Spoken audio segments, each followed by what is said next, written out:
Sa isang ambush interview, mariing pinabulaanan ni Lanao del Sur 1st District Congressman Zia Alonto Adjong na tumanggap ito ng maletang may lamang pera. Batay sa affidavit ng mga dating kasapi ng Philippine Marines na lumantad sa isang press conference kamakalawa. Ayon sa mambabatas ng BARM, mahirap anyang makipagtalo sa kasinungalingan at hindi na nila ito dapat bigyan ng kasagutan mula sa kanya. Sinabi ni Adjong na ang mga nasa likod ng press conference ay hindi nagtagumpay, bagkos ay pinakita lamang ng mga ito ang kanilang sarili bilang isang National Marites Council. Matatanda ang nasa 18 dating kasapi ng Philippine Marines ang lumantad para isiwalat na sila mismo ang naghatid ng pera sa ilang mga senador at kongresista. Sa kanilang affidavit, pumapangatlo ang pangalan ni Adjong saan nila tumanggap ng maletang may lamang pera.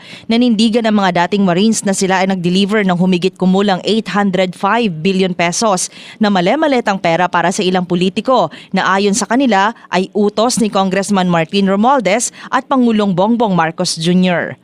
Drema Kitayan Bravo, NDBC, Bida Balita.